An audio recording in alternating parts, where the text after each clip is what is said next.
atas nama negara kalian dicurigai terlibat jaringan terlarang. Tapi anak saya cuma sekolah, Pak. Kami nggak tahu apa-apa. Assalamualaikum warahmatullahi wabarakatuh.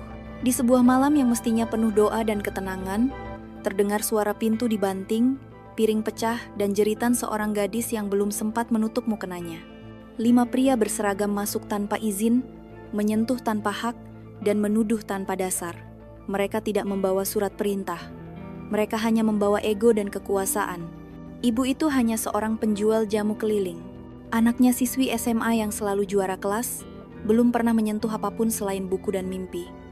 Tapi malam itu, rumah mereka jadi panggung aib aparat. Mereka dikoyak bukan karena bersalah, tapi karena mereka lemah.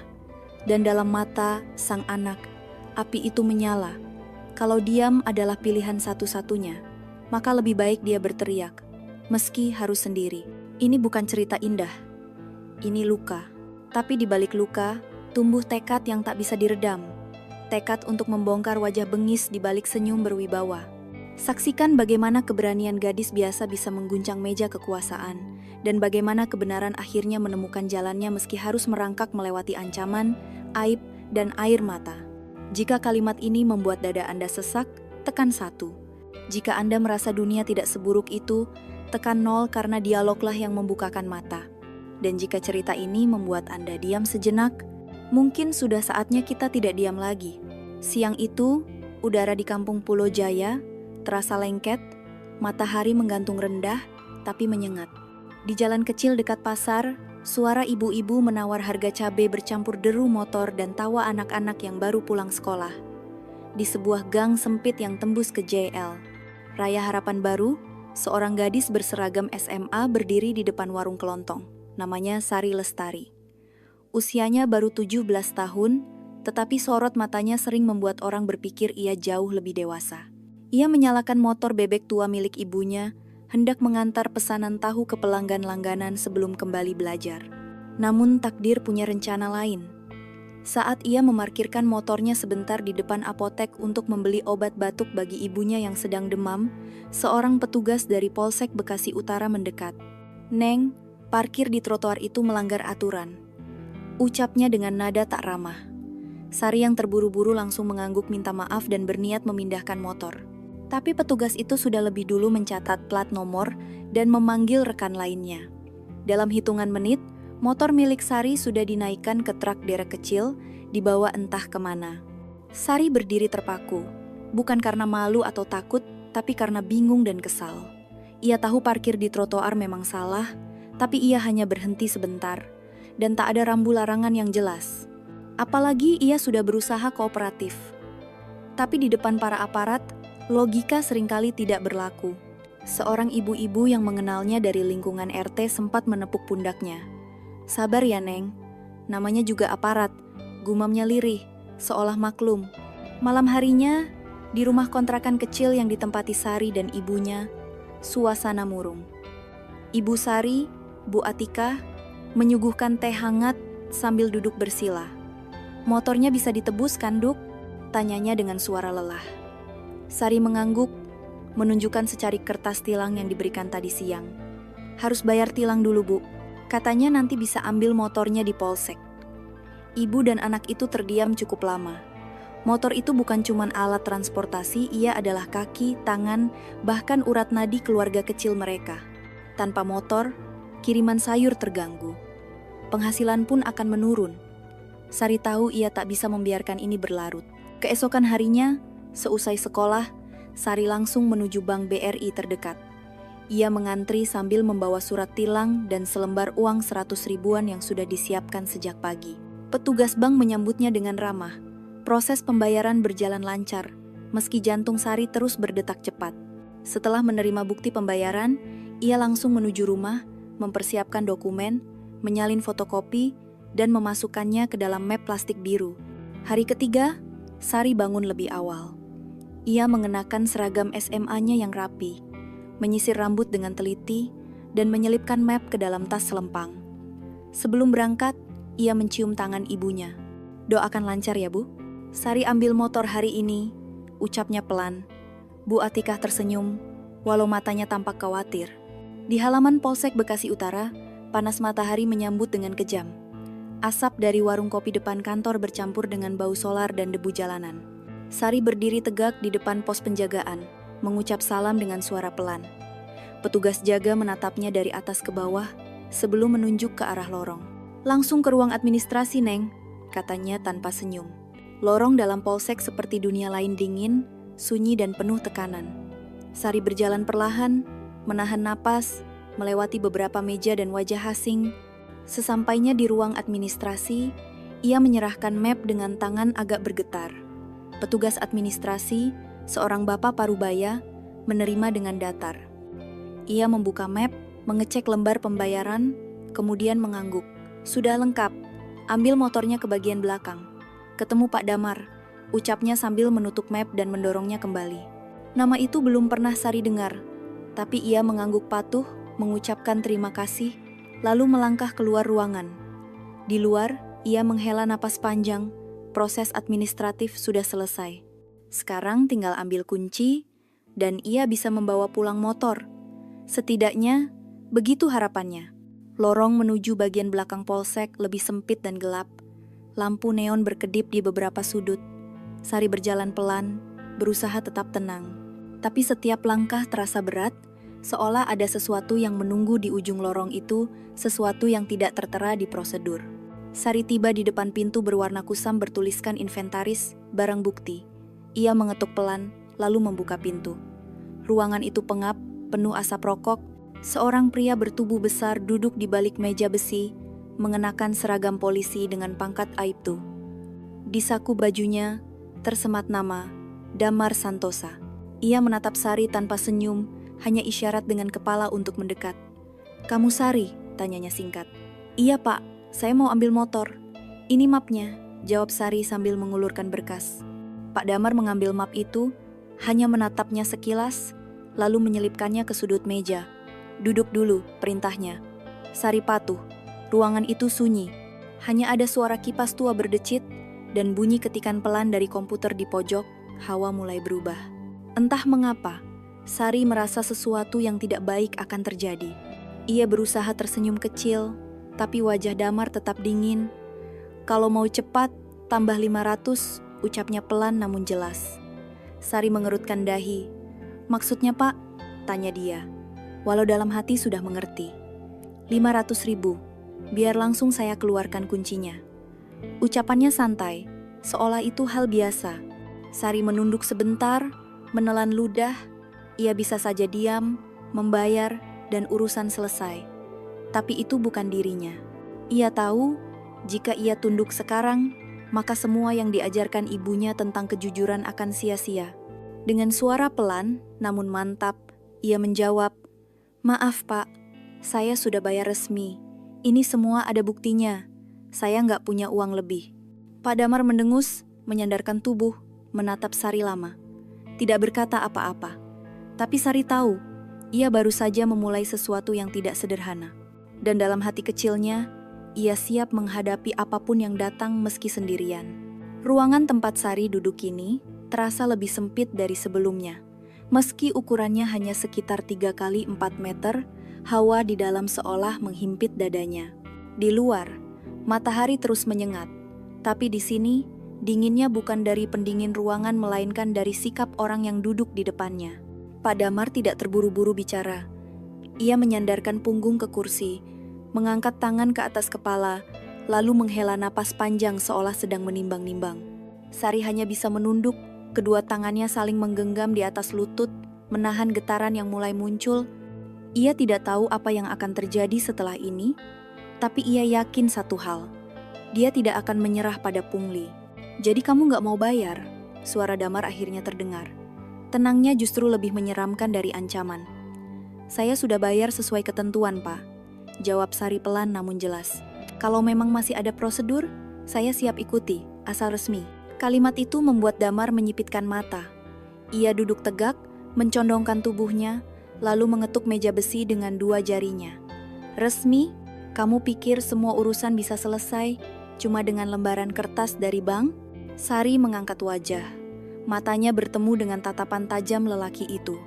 Di dalam dirinya, Campur aduk antara takut dan marah mulai naik ke permukaan. Tapi ia tetap mencoba tenang.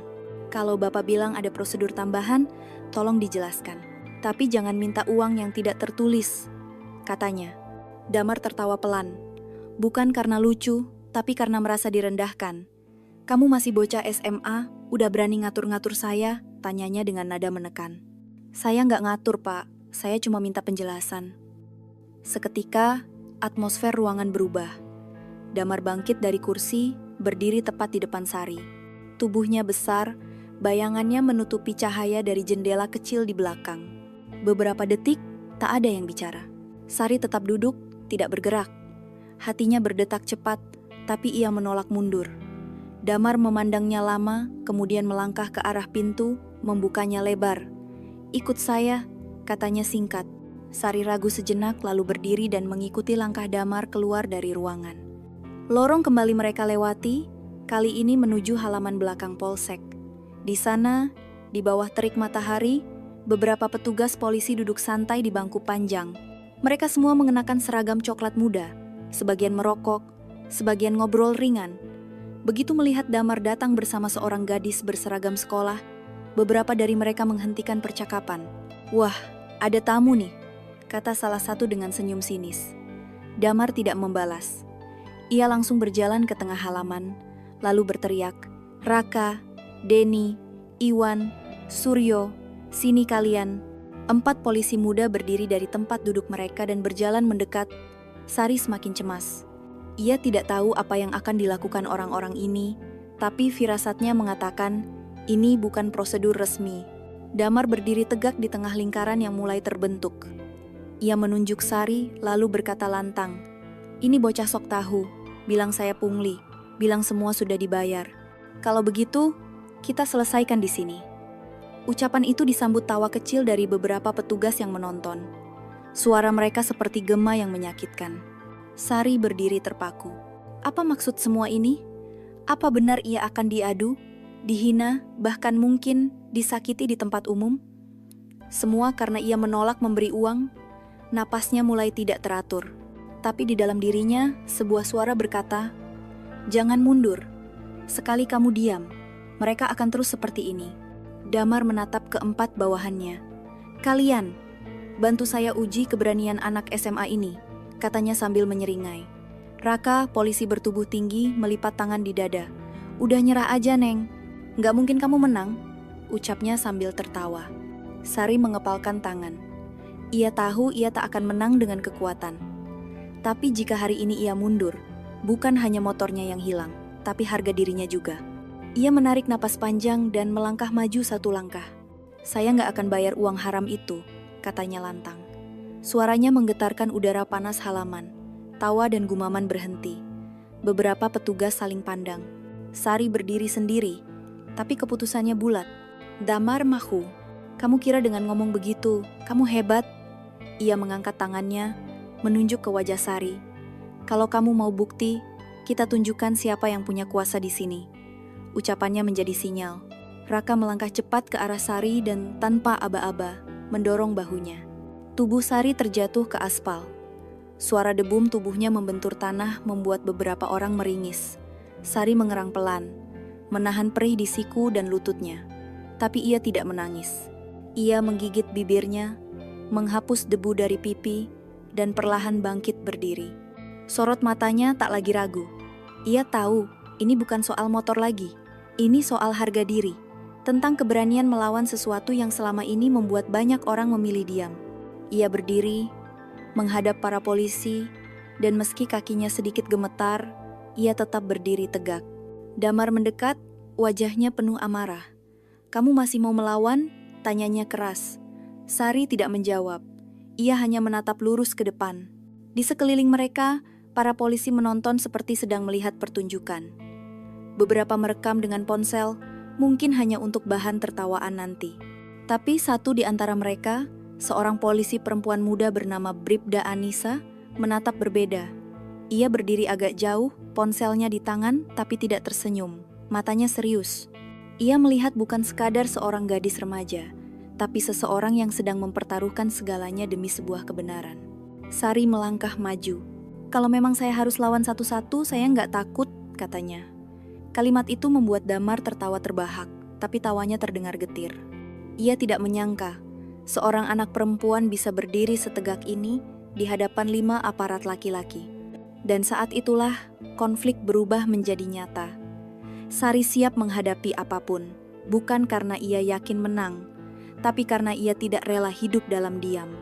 Di halaman kecil itu, di tengah panas dan tatapan sinis, seorang perempuan muda memutuskan untuk berdiri sendiri dan keberaniannya mulai menggerakkan sesuatu yang nanti akan mengubah semuanya. Langit siang di atas halaman Polsek Bekasi Utara tak berubah, terik dan berat. Namun di dalam lingkaran yang kini mengelilingi Sari, waktu seperti melambat. Nafasnya masih tersengal sejak jatuh terdorong oleh Raka. Lututnya perih, siku mengelupas, tapi matanya tetap menatap ke depan kelima polisi yang kini menilai dirinya seperti objek tontonan. 4 anak buah Damar berdiri membentuk lingkaran setengah tertutup, seolah siap menekan dari segala arah. Damar sendiri berdiri dengan tangan di pinggang. Ekspresi wajahnya menyiratkan 2 hal sekaligus, kemarahan dan rasa malu. Tak ada aparat yang suka ditantang oleh anak SMA, apalagi di depan bawahannya. Raka, yang tadi mendorong Sari, menyeringai dan melangkah lagi ke depan. "Udah cukup gaya-gayaanmu, Neng. Ini polsek, bukan sinetron," katanya sambil mengayun bahu. Iwan dan Denny tertawa kecil. Suryo hanya berdiri dengan tangan di saku, menatap Sari tanpa ekspresi. Mereka menganggap semua ini hiburan siang. Namun, Sari tak mundur. Dalam dirinya ada sesuatu yang lebih besar dari rasa takut. Ia ingat wajah ibunya yang menyelipkan doa dalam pelukan pagi tadi. Ingat betapa setiap tetes keringat dari motor tua mereka berarti makan malam. Dan sekarang, semua itu terancam hanya karena ia menolak memberi uang haram. "Saya cuma mau ambil motor saya. Sudah saya bayar sesuai aturan," ucap Sari tegas. Suaranya tidak tinggi, tapi cukup keras untuk membuat deretan tawa kecil tadi terdiam. "Kalau itu salah, silakan laporkan saya.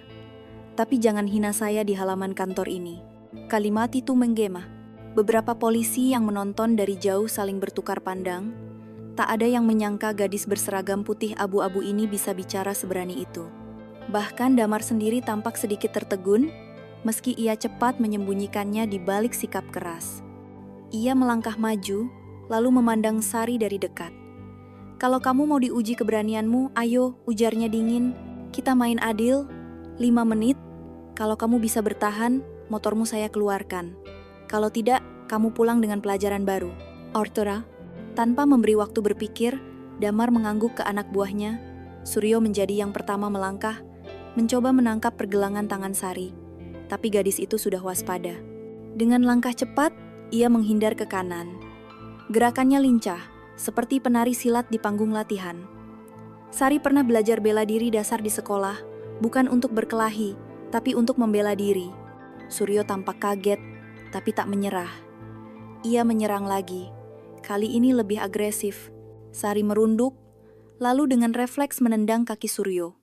Tendangan itu tidak keras, tapi cukup untuk membuat keseimbangannya goyah. Ia terhuyung dan jatuh terduduk, disambut gumaman kecil dari penonton yang mulai mengerumuni lebih dekat. "Kok bisa?" tanya salah satu petugas di pinggir halaman. Tapi tak ada jawaban. Semua mata kini terpaku pada gadis kecil yang justru membalikkan keadaan.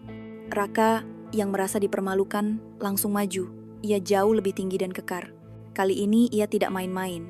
Ia mencoba menarik keras seragam Sari. Tapi lagi-lagi Sari menghindar. Ia memutar tubuh, dan secara tidak sengaja, kakinya mengenai lutut Raka dari samping. Raka menjerit pelan dan jatuh setengah terduduk sambil memegangi lututnya. 2 orang tumbang.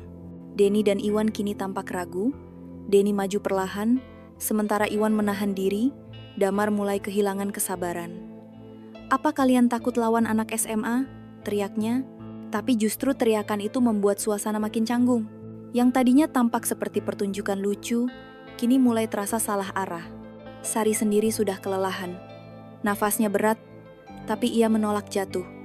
Ia mengatur jarak, mengelak dari serangan Denny, lalu memanfaatkan tongkat kayu yang entah kenapa ada di dekat bangku panjang. Tongkat itu ringan tapi cukup kuat. Ia memukul tangan Denny yang mencoba menangkapnya. Denny mundur sambil meringis. Iwan mencoba mendekat dari belakang.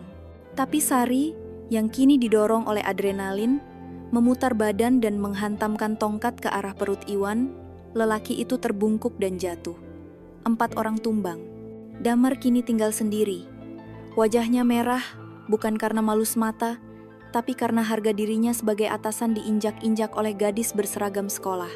Ia melangkah ke depan, setiap langkahnya menimbulkan tekanan di udara.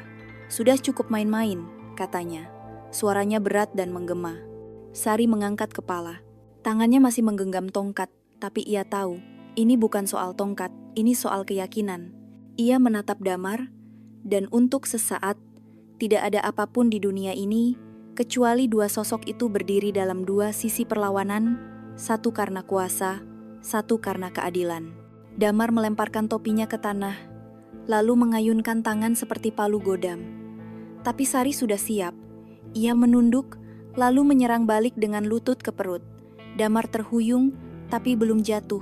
Ia mencoba bangkit lagi, tapi Sari menendang lututnya dari samping. Suara kaki bertemu lutut terdengar pelan namun jelas. Damar jatuh berlutut. Dengan sisa tenaga, Sari menghantam dagu pria itu dengan pukulan ke atas. Kepala Damar terangkat, lalu tubuhnya tumbang ke tanah. Halaman polsek terdiam. Tak ada yang bersuara, tak ada yang bergerak. Para polisi yang tadi tertawa kini terpaku. Mereka melihat dengan mata kepala sendiri. Seorang perempuan muda, sendirian, mengalahkan 5 aparat di halaman kantor polisi. Dan pada momen itu, seseorang di antara mereka, Bribda Anissa, menyelesaikan rekaman video yang diam-diam ia ambil sejak awal. Tangannya bergetar, tapi wajahnya yakin. Ia tahu, video ini akan mengubah segalanya. Pagi hari setelah kejadian di halaman Polsek Bekasi Utara, dunia seperti belum tahu bahwa sesuatu luar biasa baru saja terjadi. Matahari naik perlahan di balik atap-atap jenteng, suara ayam kampung dan pedagang bubur menyambut hari seperti biasa. Namun di balik itu, badai sedang mengintip dari balik layar kecil, ponsel pintar. Bribda Anissa, polisi muda yang kemarin merekam pertarungan Sari, melawan kelima oknum aparat, duduk sendiri di kosannya di kawasan Harapan Indah. Jari-jarinya bergetar saat membuka aplikasi TikTok dan mengunggah video berdurasi 2 menit yang telah ia potong dengan rapi. Ia tidak mencantumkan nama, hanya menulis caption singkat, "Gadis SMA sendirian lawan 5 aparat karena menolak pungli. Lihat apa yang terjadi." Tak butuh waktu lama.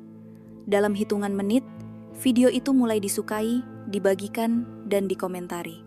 Ratusan, lalu ribuan orang menonton. Komentar berdatangan, "Anak siapa ini? Berani banget. Ini bukan keberanian, ini keteladanan. Tolong viralkan, jangan biarkan ditutup-tutupi." Anissa menggigit bibir. Ia tahu konsekuensinya, tapi ia juga tahu kalau ia diam, maka kebenaran akan mati di balik berkas administrasi dan aturan institusi. Di rumah kecil di gang sempit Kampung Pulau Jaya, Sari masih tertidur lelap. Tubuhnya penuh luka lebam. Ibunya, Bu Atikah, menyeka kening anak gadisnya dengan air hangat. Tangisnya semalam belum tuntas, tapi kini berganti menjadi doa. Ia tidak tahu bahwa dunia luar mulai menyebut nama anaknya dengan penuh hormat. Di grup WhatsApp RT05RW08, warga mulai membahas video tersebut. Beberapa ibu-ibu mengenali Sari dari seragamnya. "Ini si Neng Sari, anak Bu Atikah yang suka bantu jualan tahu kan?" tulis salah satu. Tak lama kemudian, wartawan lokal dari Bekasi Pos menulis artikel, "Viral, gadis SMA lawan 5 polisi karena menolak bayar pungli." Artikel itu diangkat ulang oleh akun-akun berita nasional. Bahkan, salah satu stasiun TV swasta menurunkan tim ke Polsek Bekasi Utara. Tapi yang paling mengejutkan adalah panggilan telepon dari Jakarta ke kantor divisi Propam Polri. Di gedung megah berlantai 8 di Jakarta Selatan, Kompol Rina Sudrajat, Kepala Tim Investigasi Internal Propam, menerima berkas cetak video yang telah ditranskrip oleh tim IT. Ia membaca dengan tenang, lalu menekan interkom, "Siapkan tim, kita ke Bekasi hari ini juga." Sementara itu, di Polsek Bekasi Utara, situasi kacau. Komandan Polsek dipanggil ke Polda. Damar dan keempat anggotanya menghilang dari kantor sejak subuh. Beberapa saksi mata dari internal sudah mulai dimintai keterangan oleh Divisi Profesi dan Pengamanan, Propam. Kapolsek hanya bisa mengangkat tangan saat ditanya wartawan. Kami belum bisa memberi keterangan, masih dalam proses pendalaman. Ujarnya singkat, wajahnya tegang, tapi publik tidak sabar. Hashtag Sari Lestari mulai trending di Twitter. Netizen membuat kolase wajah Sari berseragam putih abu-abu, berdiri dengan tongkat kayu di depan 5 pria berseragam, dengan tulisan, "Kita tidak butuh superhero, kita butuh keberanian seperti ini." Sari akhirnya terbangun menjelang siang. Ponselnya yang mati sejak kemarin dihidupkan, dan dalam hitungan detik, ratusan notifikasi masuk. Pesan dari teman-teman sekolah, guru, bahkan orang asing. "Sari, kamu viral," tulis satu pesan dari Tia, teman sekelasnya. Sari duduk diam di pinggir ranjang, menatap layar ponsel yang menampilkan cuplikan video dirinya sedang menghindar dan menyerang 5 polisi. Jantungnya berdetak kencang. Ia tidak tahu harus bangga atau takut. "Ibu, ini Sari," bisiknya. Bu Atikah datang tergesa dari dapur, melihat wajah putrinya yang pucat. Sari menyodorkan ponsel. Ibu itu membaca cepat, lalu duduk lemas. "Ya Allah, ini anakku," bisiknya pelan. "Kenapa bisa sampai ke internet?" Tapi sebelum mereka sempat memikirkan apapun, suara bel rumah berbunyi. 3 orang berdiri di luar pagar. 1 perempuan berseragam, 2 orang sipil dengan ID purse tergantung di leher. "Kami dari TVRI dan majalah Genta," ucap mereka sopan. "Kami ingin mewawancarai Sari." Bu Atikah menatap putrinya. Sari menggigit bibir. "Bu, apa yang harus aku lakukan?" Ibunya menarik napas panjang. "Kalau kamu yakin kamu benar, Nduk, maka bicaralah. Tapi jangan bohong. Jangan menyombongkan diri. Cukup jujur saja. Itu sudah cukup." Dan begitulah, Sari yang biasanya pemalu dan lebih suka diam, kini duduk di ruang tamu sempit dengan kamera menghadap wajahnya. Ia berbicara pelan, dengan mata sedikit menunduk, tapi kata-katanya jelas. "Saya tidak berniat viral. Saya cuma ingin ambil motor saya, dan saya tidak mau bayar uang yang tidak seharusnya." Video wawancara itu ditayangkan malam harinya di berita utama. Sari menjadi sorotan. Tapi sorotan itu tidak hanya membawa dukungan. Di balik layar, Damar dan keempat anak buahnya sedang menyusun pembelaan. Mereka merasa dipermalukan. Dan yang lebih berbahaya, mereka masih punya jaringan. Di kantor kecil di Bekasi, seorang pengacara muda bernama Bagas menerima telepon dari rekannya di Lembaga Bantuan Hukum, LBH. "Mas Bagas, kami butuh kamu dampingi anak SMA yang viral itu. Dia butuh perlindungan hukum, bisa berbahaya." Bagas, yang dikenal sebagai aktivis muda anti korupsi, langsung mengangguk. "Saya berangkat sekarang." Ia tahu, kasus ini bukan sekadar pelanggaran etik. Ini adalah pertarungan antara warga sipil dan sistem yang rusak. Ketika malam tiba, Sari dan ibunya duduk di teras rumah. Mereka baru saja selesai salat maghrib. Di luar, suara jangkrik bersahut-sahutan. "Bu," kata Sari pelan, "aku takut." Bu Atikah menggenggam tangan putrinya. "Takut itu wajar, tapi yang penting jangan jalan sendirian. Sekarang kamu tidak sendiri." Di ponsel Sari, notifikasi terus berdenting. Tapi satu pesan muncul dari nomor tak dikenal. "Berhenti bicara di media. Kalau tidak, kamu akan menyesal." Sari terdiam. Ia memperlihatkan pesan itu ke ibunya. Bu Atikah membaca pelan, lalu memeluk Sari erat. "Jangan takut. Mereka menggertak karena mereka takut kamu terus bicara." Di tempat lain, Bribda Anissa duduk di atas kasurnya, menatap langit-langit kamar. Ia tahu malam ini akan ada penyelidikan. Ia sudah bersaksi ke Propam, tapi hatinya tak tenang. Lalu ponselnya bergetar. Pesan dari Propam. "Besok jam 10 pagi, beri keterangan resmi. Kami butuh rekaman asli." Anissa menghela napas. Ia menatap layar ponsel lama-lama. Kemudian ia mengetik, "Saya akan hadir, demi kebenaran." Hari itu langit Bekasi mendung, seakan ikut merasakan tekanan yang dirasakan keluarga kecil di gang sempit Kampung Pulau Jaya. Di dalam rumah, Sari duduk memeluk lutut di sudut kamar. Wajahnya pucat, matanya lelah. Pesan ancaman yang diterimanya semalam masih terngiang, seolah membayangi setiap langkahnya. Meski begitu, ia belum menyerah. Di meja ruang tamu, Ibu Atikah memeriksa layar ponselnya dengan gugup. Sejak pagi, banyak sekali kabar berseliweran di media sosial, tapi bukan kabar baik. Ada akun anonim yang menyebarkan foto-foto lama Sari ketika mengikuti kegiatan OSIS, ditambahi narasi fitnah, aktivis gadungan, cuma cari sensasi. Tak hanya itu, beberapa media bayaran mulai menulis artikel yang mempertanyakan motif sebenarnya Sari. Mereka menyebutkan kemungkinan bahwa Sari sengaja memancing keributan untuk mencari ketenaran. Sebagian bahkan menyeret nama sekolah dan menyebut bahwa ada pengaruh luar yang mendorong Sari. Sari membaca semua itu dengan perasaan campur aduk. Ia tidak pernah minta jadi viral. Ia hanya ingin motornya kembali. Tapi sekarang, hidupnya berubah dalam semalam. Jalanan ke sekolah jadi menakutkan. Beberapa teman menjauh. Beberapa guru menegur, memintanya jangan tampil di media lagi. Sekolah ini ingin damai, kata salah satunya. Namun, di tengah semua itu, datang cahaya kecil.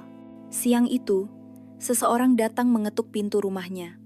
Seorang pria muda berjas biru dan berkacamata, memperkenalkan diri dengan sopan. Saya Bagas Adiwijaya, pengacara dari LBH Lentera. Kami menawarkan bantuan hukum gratis untuk Sari. Ibu Atikah ragu sejenak. Kami tidak mampu bayar, Mas. Bagas tersenyum, hangat. Kami tidak butuh bayaran. Kami hanya ingin kebenaran ditegakkan. Dan kami percaya Sari adalah simbol perubahan yang harus dilindungi. Aizulewe, Sari muncul dari balik pintu kamar, matanya menatap Bagas dengan hati-hati. Ia belum sepenuhnya percaya, tapi ada sesuatu dalam cara bicara Bagas yang menenangkan. Tanpa tekanan, tanpa janji muluk, hanya keyakinan tenang yang sulit dijelaskan. Mereka duduk bersama di ruang tamu. Bagas menunjukkan bahwa LBH sudah mengirim surat resmi ke Propam, meminta perlindungan hukum bagi Sari dan keluarganya. Mereka juga sedang menelusuri asal-usul akun penyebar fitnah. Kalau kamu diserang, berarti kamu membuat mereka takut, ujar Bagas pelan. Dan itu berarti kamu berada di jalan yang benar. Sementara itu, di kantor Propam Jakarta, Bribda Anissa hadir dengan mengenakan seragam lengkap. Ia menyerahkan salinan asli video rekaman peristiwa di Polsek Bekasi Utara. Kompol Rina menyambutnya dengan tangan terbuka. Terima kasih sudah berani jujur, Dek, katanya. Anissa mengangguk. Saya hanya ingin tak ada lagi orang kecil yang dipermalukan karena menolak pungli. Rina mengangguk pelan. Kami sedang siapkan tim turun ke lapangan. Tapi kamu juga harus siap, akan ada tekanan balik. Anissa tahu, ia sudah menerima beberapa pesan ancaman. Tapi seperti Sari, ia memilih untuk tidak diam. Hari-hari berikutnya berjalan cepat namun menegangkan. Di media sosial, dukungan untuk Sari semakin besar. Mahasiswa turun ke jalan, membawa poster, "Kami semua Sari." Foto wajahnya tersebar di spanduk, mural, hingga kaos-kaos. Namun di sisi lain, rumah Sari menjadi target intimidasi. 2 kali seseorang tak dikenal lewat depan rumah dengan motor dan memelototi mereka. Suatu malam, batu dilempar ke atap. Ibu Atikah gemetar. Sari pun tak tidur. Tapi mereka tidak pindah. Mereka tetap bertahan. Di sekolah, Sari sempat dipanggil kepala sekolah. Kami ingin kamu fokus ujian, jangan terlalu sering tampil di media. Sari mendengarkan dengan sopan. Tapi begitu keluar dari ruangan itu, ia berkata pada dirinya sendiri, kalau diam berarti selamat, maka semua ketidakadilan akan terus hidup. 1 hari sebelum jadwal sidang etik internal di Propam, Sari diundang ke sebuah forum dialog publik yang disiarkan langsung di TV nasional. Awalnya ia ragu, tapi setelah diskusi dengan Bagas dan ibunya, ia setuju. Bukan untuk popularitas, tapi untuk bicara, katanya. Di studio sederhana itu, Sari duduk berhadapan dengan moderator. Di layar besar, cuplikan video dirinya menghadapi 5 polisi diputar. Penonton di studio diam, tegang. Ketika video selesai, Sari diminta bicara. Saya bukan siapa-siapa, katanya pelan. Saya cuma anak SMA, tapi saya tahu uang yang tidak resmi itu salah. Dan saya percaya semua orang punya hak untuk berkata tidak. Kata-katanya menggema. Banyak yang menangis, termasuk pembawa acara. Tayangan itu ditonton oleh jutaan orang malam itu. Dan esok paginya, sesuatu yang tak terduga terjadi. Polsek Bekasi Utara dipenuhi oleh media. Tim Propam datang dengan kendaraan resmi. Kompol Rina memimpin langsung. Damar dan keempat bawahannya diperiksa intensif. Dalam laporan awal, ditemukan pelanggaran prosedur dan indikasi penyalahgunaan wewenang. Tak hanya itu, catatan pengaduan masyarakat terhadap polsek yang sama ternyata cukup banyak selama 2 tahun terakhir, tapi banyak yang tak diproses. Kini, semua berkas itu dibuka ulang. Di gang sempit Kampung Pulau Jaya, Sari berdiri di depan rumah, menatap langit mendung yang mulai berubah cerah.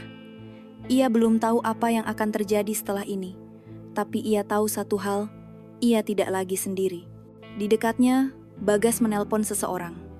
"Ya Ibu, Sari siap dipanggil sebagai saksi. Kami tunggu jadwal sidangnya." Sari menatap wajah ibunya yang kini tampak lebih tenang. "Bu," katanya, "kalau aku bisa lewat semua ini, aku mau jadi pengacara, seperti Mas Bagas." "And," Bu Atikah tersenyum, menahan air mata. "Insya Allah, Nuk. Kalau niatmu baik, Tuhan yang bukakan jalan." Di tempat lain, Anissa membuka pesan dari Kompol Rina. "Besok kau ikut saya ke sidang kode etik. Kita bersaksi bersama." Ia menutup ponsel, lalu berdiri di depan kaca. Seragamnya masih sederhana, tapi kini terasa lebih bermakna. Ia bukan hanya polisi, ia adalah saksi kebenaran. Hari itu, udara di Jakarta terasa lebih hangat dari biasanya. Di lantai 4 gedung divisi Propam, suasana hening dan penuh ketegangan. Ruang sidang etik dipenuhi oleh puluhan orang. Anggota internal kepolisian, perwakilan ombudsman, jurnalis terverifikasi, dan beberapa anggota Komnas HAM. Di bangku saksi, duduk 2 sosok yang diam, tapi penuh keyakinan, Sari Lestari dan Bribda Anissa. Sari mengenakan kemeja putih sederhana dan celana kain hitam. Wajahnya tanpa riasan, rambut dikuncir rapi. Di sisi lain, Anissa mengenakan seragam lengkap, duduk tegak, pandangan lurus ke depan. Di antara mereka, duduk Bagas, pengacara muda yang telah menjadi pengayom sunyi bagi Sari selama beberapa minggu terakhir. Ketika nama Aibtu Damar dipanggil, suasana ruangan menegang. Pria itu masuk dengan wajah tertunduk. Ia tak lagi tampil gagah seperti di halaman polsek tempo hari. 4 anak buahnya Suryo, Raka, Denny, dan Iwan mengikuti dari belakang. Mereka kini menjadi pihak terperiksa. Ketua sidang membuka dengan suara tenang namun tegas.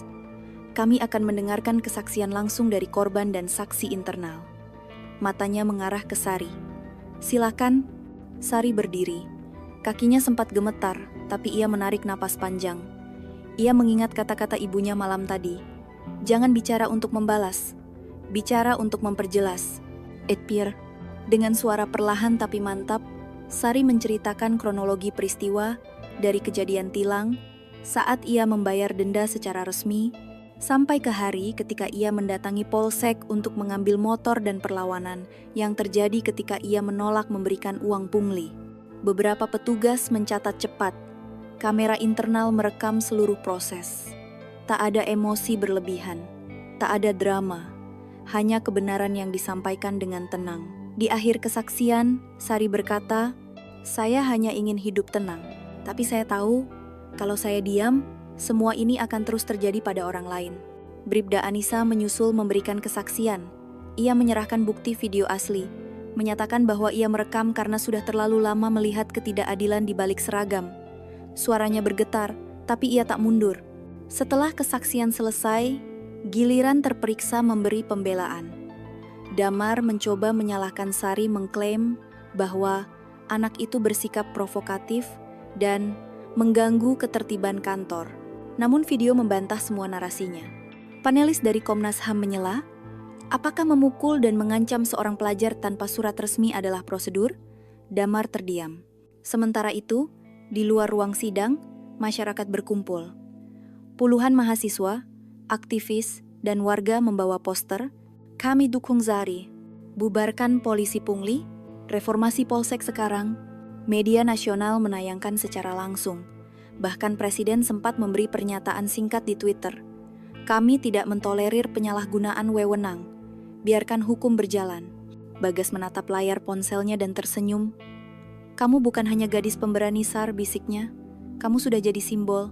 Di dalam ruang sidang, keputusan diumumkan menjelang sore. Setelah mendengarkan keterangan saksi, meninjau bukti, dan mempertimbangkan rekam jejak, Majelis Etik memutuskan Aibtu Damar dan 4 anggota lainnya dijatuhi sanksi pemberhentian tidak dengan hormat (PTDH) karena pelanggaran berat terhadap kode etik Polri dan penyalahgunaan kekuasaan. Rekaman video dan bukti tambahan akan dilimpahkan ke Divisi Reskrim untuk penyelidikan pidana lanjutan.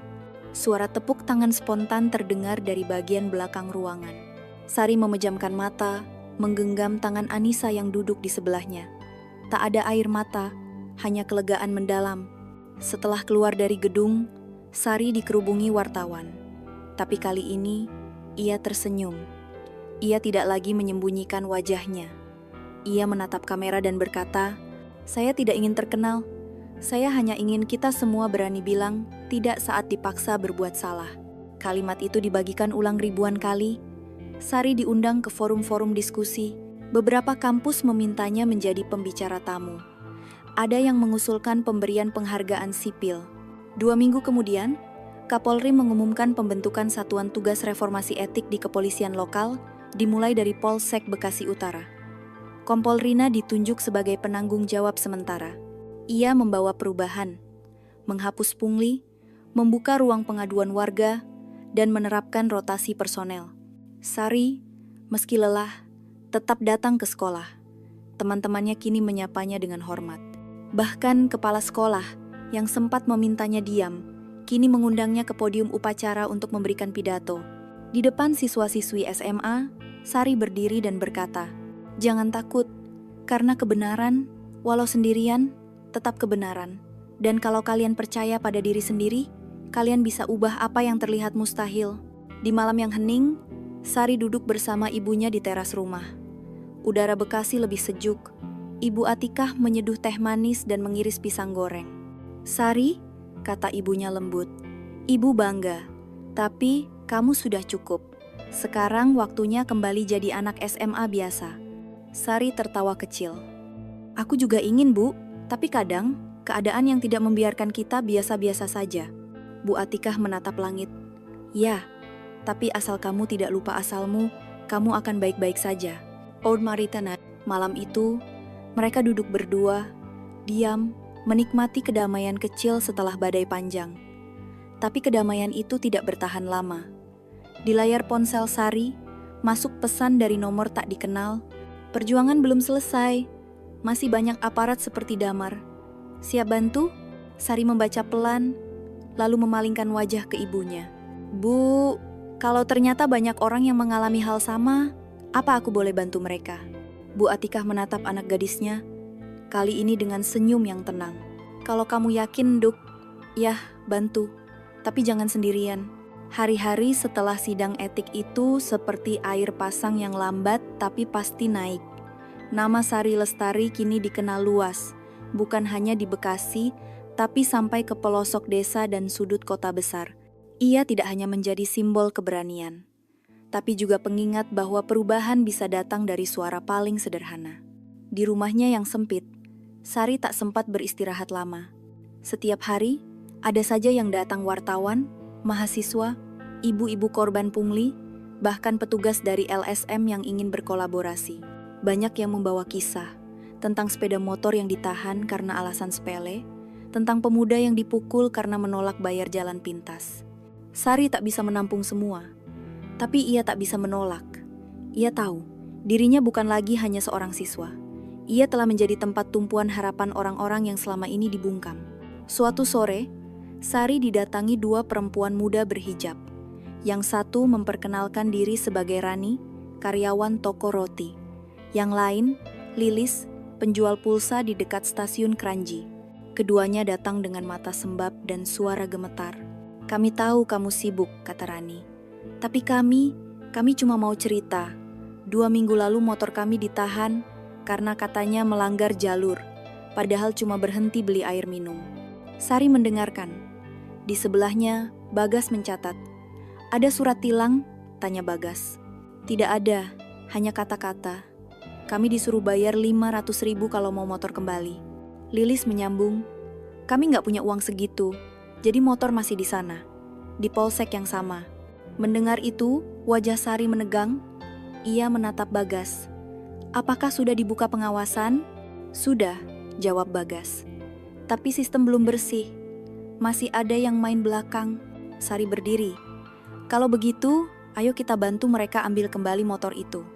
Kali ini, jangan cuma bicara, kita datangi bareng-bareng. Hari berikutnya, Sari, Bagas, Rani dan Lilis menuju Polsek Bekasi Utara bersama 2 wartawan dari media lokal dan 1 pengacara muda lain dari LBH Lentera. Di tangan mereka ada surat kuasa, fotokopi KTP, dan berkas resmi pengaduan. Di depan pos penjagaan, polisi berjaga menatap ragu.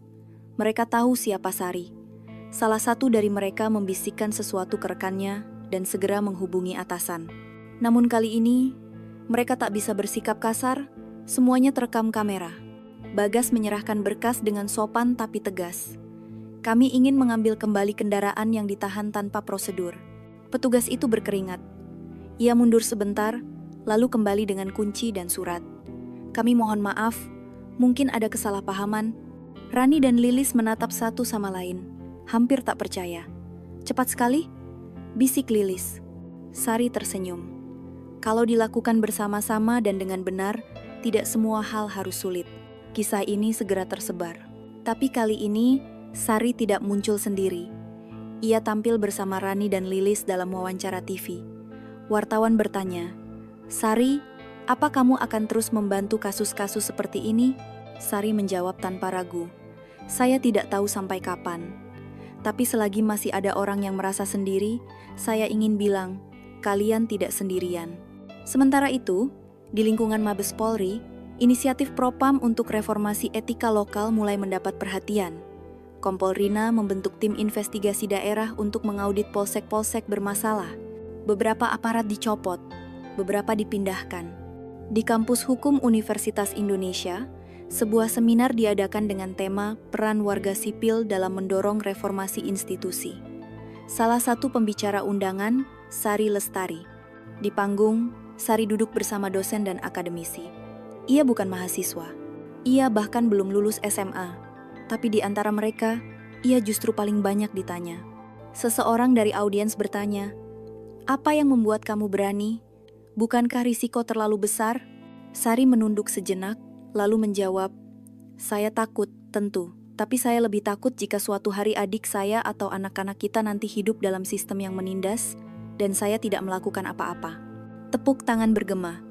Beberapa orang berdiri. Di lingkungan sekolah, guru-guru mulai menunjukkan perubahan sikap. Kepala sekolah yang dulu menegur kini justru memintanya jadi ikon kampanye anti korupsi di lingkungan pendidikan. Bahkan Dinas Pendidikan mengirim surat penghargaan. Sari sempat ragu. "Aku ini bukan pahlawan, Bu," katanya pada ibunya suatu malam. "Aku cuma menolak diperlakukan tidak adil." Bu Atikah membelai rambut anak gadisnya. Justru itu pahlawan enduk, yang tidak diam ketika semua orang memilih bungkam. Haberkuastu. Dalam waktu 2 bulan, sebuah inisiatif baru lahir, Gerakan Warga Lawan Pungli.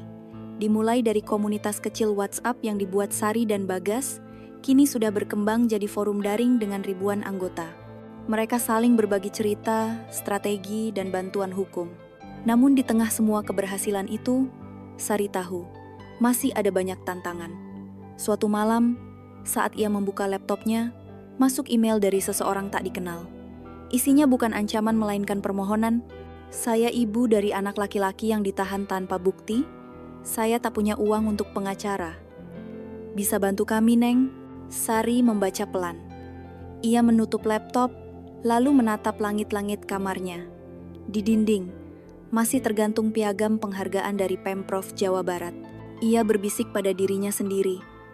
"Aku tidak bisa bantu semua orang, tapi aku bisa mulai dari satu persatu." Keesokan harinya, ia menelepon Bagas. "Mas, kita perlu tim yang lebih besar. Bukan cuma LBH. Kita ajak mahasiswa hukum, guru, siapapun yang mau bantu." Bagas tertawa. "Itu sudah kupikirkan, besok kita bikin pelatihan paralegal warga." Sari tersenyum. "Kita ajari warga cara melindungi diri dengan hukum?" "Ya," kata Bagas. "Karena kekuatan rakyat ada pada pengetahuan." Sore harinya, ketika ia sedang menyapu halaman rumah, seorang anak kecil lewat sambil naik sepeda. "Kak Sari," serunya. "Nanti kalau aku besar, aku juga mau kayak kakak." Sari menoleh, tersenyum. "Mau jadi apa?" "Polisi, tapi yang jujur." Sari tertawa. Semoga kamu benar-benar jadi seperti itu ya. Dan saat matahari perlahan turun di ufuk barat, Sari tahu bahwa perjalanannya belum selesai. Tapi ia juga tahu, langkah pertamanya sudah cukup kuat untuk menggetarkan sistem. Beberapa bulan telah berlalu sejak sidang etik yang mengguncang Polsek Bekasi Utara. Musim hujan mulai datang ke Jabodetabek, membawa aroma tanah basah dan kenangan panjang. Di lorong-lorong sempit kampung, warga kini bicara dengan lebih berani. Mereka saling mengingatkan untuk menolak pungli, berbagi informasi soal hak-hak sipil, dan sesekali menyebut nama yang sama, Sari Lestari, anak Sma itu, hebat ya. Tapi bagi Sari sendiri, hari-hari itu bukan tentang kejayaan. Ia kembali belajar untuk ujian akhir sekolah.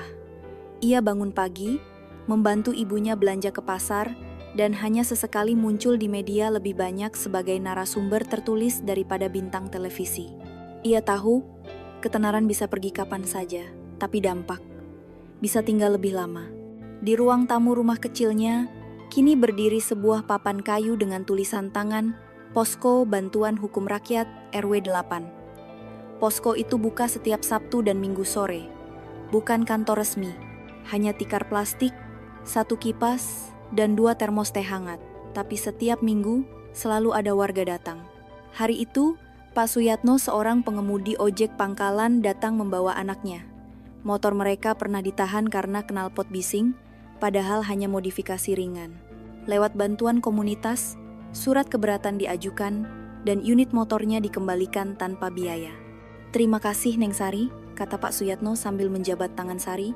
"Saya dulu takut banget hadapi aparat, tapi sekarang, saya tahu harus gimana." Sari tersenyum.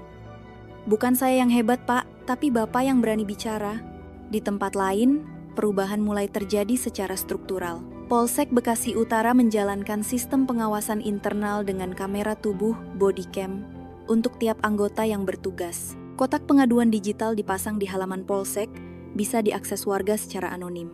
Kompol Rina kini menjadi pembicara tetap di Forum Reformasi Hukum Nasional. Ia kerap menyebut Sari sebagai katalis perubahan yang tak terduga. Kadang, sistem yang kuat bisa digoyang oleh seseorang yang bahkan belum cukup umur memilih, katanya dalam satu wawancara. Sementara itu, komunitas warga lawan pungli tumbuh pesat. Diikuti oleh cabang serupa di Cirebon, Yogyakarta, Makassar, dan Medan. Beberapa di antaranya dipimpin oleh ibu rumah tangga, pedagang pasar, bahkan mantan korban tilang liar. Bagas Adiwijaya, sang pengacara muda, kini sibuk keliling daerah, melatih warga menjadi paralegal mandiri. Ia mengajak mahasiswa hukum bergabung secara sukarela. "Kalau hukum sulit diakses, kita turunkan hukum ke ganggang," ujarnya. Sari kadang ikut, kadang tidak. Ia memilih fokus menyiapkan ujian nasional. Tapi malam-malamnya masih diisi oleh membaca pengaduan warga, menyusun panduan sederhana soal hak sipil, dan menjawab pertanyaan lewat aplikasi WhatsApp komunitas. Pada hari kelulusan SMA, suasana halaman sekolah berubah. Sari, dengan seragam putih yang mulai pudar, naik ke panggung bersama teman-temannya. Ketika namanya dipanggil untuk menerima ijazah, seluruh siswa berdiri dan bertepuk tangan. Kepala sekolah yang dulu sempat ragu, kini menyebut namanya dalam pidato. Sari Lestari bukan hanya siswa teladan. Ia telah membuktikan bahwa integritas dan keberanian bisa datang dari siapa saja, bahkan dari bangku SMA. Itik Hamad, setelah upacara, beberapa guru memeluknya, termasuk Bu Ratna yang dulu memintanya jangan bicara ke media. "Maaf ya Sar, Ibu takut saat itu. Tapi sekarang Ibu bangga sekali." Malam harinya, keluarga dan tetangga mengadakan syukuran kecil. Nasi tumpeng disiapkan oleh Bu Atika, dan kursi plastik disusun rapi di gang depan rumah. Sari duduk di samping ibunya, mengenakan baju batik hijau sederhana. Tiba-tiba, datang tamu tak terduga. Seorang wanita setengah baya, berjilbab hitam, membawa map. Ia memperkenalkan diri sebagai perwakilan dari Universitas Gadjah Mada. "Kami dari Fakultas Hukum, Mbak Sari. Mendengar perjalananmu, kami ingin menawarkan beasiswa penuh untuk kuliah hukum di Yogyakarta." Semua yang hadir terdiam. Sari membeku, menatap ibunya. Bu Atikah menggenggam tangan putrinya, matanya berkaca-kaca. "Nuka, itu mimpimu kan?" Sari mengangguk pelan. "Iya Bu, dulu aku cuma bisa mimpi. Sekarang, mungkin aku bisa wujudkan." Beberapa minggu kemudian, Sari berpindah ke Yogyakarta. Ia kos di daerah Pogung, dekat kampus. Setiap pagi naik sepeda ke kelas, membawa ransel lusuh yang dulu ia pakai saat SMA. Tak ada kamera, tak ada tepuk tangan, tapi ada ketenangan. Setiap malam, ia duduk di meja belajar kecil, membaca buku hukum dasar. Di dinding, tergantung satu foto dirinya, ibunya, dan papan posko bantuan RW 08. Kadang, ia masih menangis diam-diam, bukan karena takut, tapi karena rindu dan karena beban yang belum selesai. Di luar sana, masih banyak yang diam karena takut. Tapi Sari tahu ia tidak lagi sendiri. Dan yang lebih penting, orang lain pun tidak lagi sendirian. Satu pagi di semester kedua, ia mendapat undangan menjadi pembicara tamu di SMA-nya dulu. Ia pulang ke Bekasi, berdiri lagi di aula sekolah. Kali ini, di hadapannya duduk ratusan siswa baru, diam menyimak. "Dulu saya juga duduk di situ," katanya. "Saya tidak punya rencana jadi apa-apa. Saya hanya tahu satu hal, diam itu nyaman, tapi kadang menyakitkan. Dan kalau kalian pernah melihat ketidakadilan, jangan takut untuk bilang tidak." Di akhir sesi, seorang siswi kecil menghampirinya. "Kak Sari, aku juga mau bantu orang nanti, tapi aku nggak sekuat kakak." Sari tersenyum, membungkuk dan membisikkan, "Aku juga dulu nggak kuat, tapi aku belajar. Kamu juga bisa." Hari-hari berlalu. Nama Sari mungkin suatu hari akan memudar dari berita. Tapi di kampung-kampung, di ruang tamu sempit, di pos ronda, di kelas hukum dan pesantren, kisahnya masih diceritakan. Bukan sebagai cerita tentang pahlawan, tapi tentang gadis biasa yang satu hari memutuskan untuk tidak tunduk. Berbulan-bulan telah berlalu sejak Sari Lestari, seorang siswi biasa dari Bekasi, berdiri di hadapan aparat dan berkata tidak. Bukan dengan teriakan, tapi dengan keyakinan yang sederhana namun kuat. Ia memilih untuk tidak diam ketika ketidakadilan terjadi di hadapannya. Dalam langkah-langkah sunyinya, ia menggugah ribuan hati yang selama ini mengira bahwa bersuara hanya untuk mereka yang punya kuasa. Cerita Sari mengingatkan kita bahwa keberanian tak selalu datang dari tempat tinggi, kadang ia tumbuh dari halaman sempit, dari rumah-rumah yang hangat tapi sederhana. Bahwa keadilan bukan hanya urusan pengadilan, tapi dimulai dari satu keputusan kecil, menolak diam. Kita semua dalam kehidupan sehari-hari memiliki kesempatan yang sama untuk mengatakan ini tidak benar dan membuat perubahan kecil yang berdampak besar. Jika kisah ini menyentuh hatimu, tekan angka 1. Jika belum sejalan dengan pikiranmu, tekan angka 0. Tapi apapun pilihanmu, semoga kamu membawa sepotong hangat dari kisah ini ke dalam percakapan, ke keluarga, dan ke lingkunganmu. Karena dunia yang lebih adil tidak dibentuk oleh satu orang, tapi oleh banyak hati yang saling percaya bahwa perubahan itu mungkin. Hoi ChatGPT.